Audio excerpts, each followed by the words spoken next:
For the Climate Discussion Nexus, I'm John Robson, and welcome to the latest readout video from our Wednesday Wake Up newsletter, complete with the obligatory ask. In this case, that if you are a YouTube subscriber, please ring the bell so that you get a notification when we post a new video. And if you're not a YouTube subscriber, become one, and then ring the bell. Right, back to climate disasters. Or so we're told. Last week it was the unprecedented hurricanes that weren't, and this week it's the unprecedented wildfires that represent the revenge of Gaia or some such. Washington State Governor Jay Inslee called them, quote, climate fires, not wildfires. And since this point is often raised about skeptics, let me note that he's not a climate scientist. Joe Biden said, quote, the science is clear, and deadly signs like these are unmistakable. Climate change poses an imminent existential threat to our way of life, end quote. And here I have to mention that Biden is also not a climate scientist, in case anyone cares, which they should because he's quite wrong about the science. As with the hurricanes, these fires are not unprecedented. In fact, there's considerable evidence that in North America, to quote one study, modern, that's 1984 to 2009, annual area burned was only 14% of that burned annually prior to European settlement, covering approximately the 1500 to 1850 period. And as for more recent periods, quote, the general perception of increasing fire around the world is not supported by the data available to date, end quote. On the contrary, it seems that in the United States, big megafires were about 4 times more common before 1940 than since. And that's not exactly ancient history, even by shallow modern standards, is it? Nor does the US get less or more rain than it used to. Bad land management and bad weather have started these fires, as the former has always done, and the latter can be counted on to do. Just as the vultures can be counted on to swoop in and then swoop out again without explaining why, for instance, if climate change set Canada on fire in 2016 and 2017 and the Amazon in 2019 and Australia, it left them all alone in 2020. Or without mentioning what happened in California in the 16th century, the prolonged mega drought in the late 13th century, or the 2-century monster drought from the 9th to the 12th centuries. Oh, one more thing. You remember how the 2016 Fort McMurray fire was widely blamed on climate change? Well, apparently this year, quote, it has been a quieter than usual wildfire season in Western Canada that can be attributed to the mixed blessings of rainy weather and isolating effects of the COVID-19 pandemic, end quote. Got that?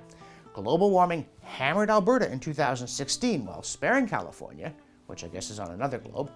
Then it pummeled the Amazon in Australia in 2019. And then in 2020, it walloped California and Oregon, but gave BC a pass.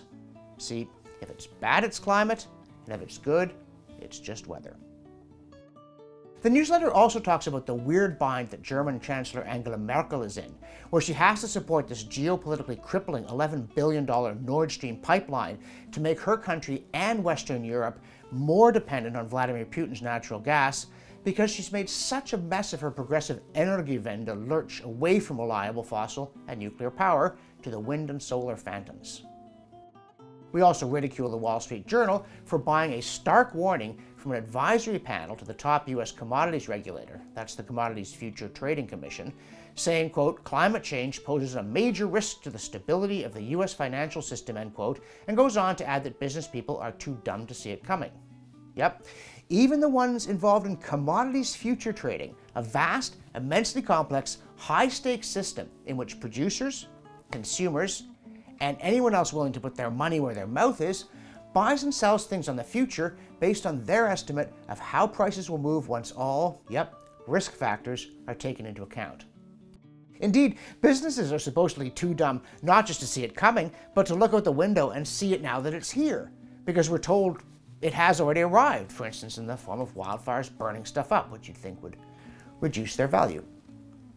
On the other hand, we're told governments see everything coming, except big wildfires because you suppressed fires while letting fuel loads accumulate. We also discuss a video from Vox about how the US can just waltz away from fossil fuels in one chart, which combines talk of a heroic effort with this line, quote, we have the technology to do it, we have the resources, the only question is whether we want to do it, end quote. Once again, it's hard to have a sensible conversation with people who don't believe in trade-offs. And speaking of trade-offs and their importance, We therefore applaud Tony Brown's very important question about these sorts of cries for reckless action that brush aside the consequences, which is this. If we do reach net zero carbon in 2030 as Extinction Rebellion wants, or 2050 as the Paris crowd prefers, what happens next? How long, he wants to know, do they think it will take for CO2 to fall to safe levels and then for temperatures to do the same? As we've said before, it's not obvious to us that the temperature in 1970 was perfect. But suppose it was for purposes of argument, and if we get back there, no more wildfires, hurricanes, or allergies. Okay, how quickly do the massive sacrifices involved in weaning ourselves off fossil fuels get us back to that Arcadia? Because if these zealots can't say, they don't have a plan at all, let alone a good one. In the newsletter, we also acknowledge Jay Budziszewski's unexpected shot at Galileo and those who cite him as an icon for challenging authority while they're upholding it. Because Budziszewski says, yes, the church should not have jumped on Galileo, but Galileo was guilty of ignoring evidence. His proposed circular orbits really didn't fit what people were seeing in the night skies because planetary orbits are elliptical. It seems that science is so complicated that even its history is full of surprises. And as Budziszewski says, Galileo's story, quote, ought to serve as a reminder that policy can never be based on what the science says because science never speaks with one voice. The evidence doesn't speak for itself. It may not even be clear what counts as evidence in the first place, and the evidence is viewed through the lens of preconceived ideas that may be wrong, end quote. So, he warns us, quote, disagreement among scientists is normal and healthy, end quote. Weird, huh? Speaking of surprises, here's another one. A sudden surge in temperature in Spain in the late 1700s, after which it's been flat. And as for those famous hottest years ever, it seems in Spain they fall mainly in the past. 7 of 10 were before 1610. The only one in the 20th century was 1961, whereas 2 of the 10 coldest years were 1999 and 2005.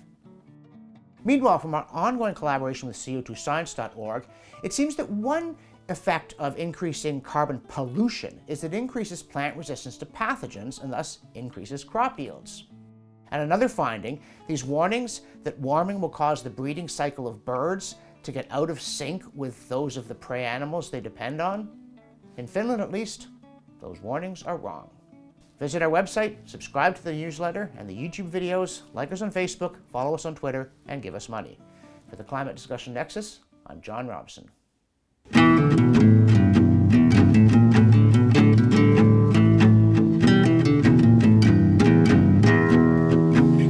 That's right.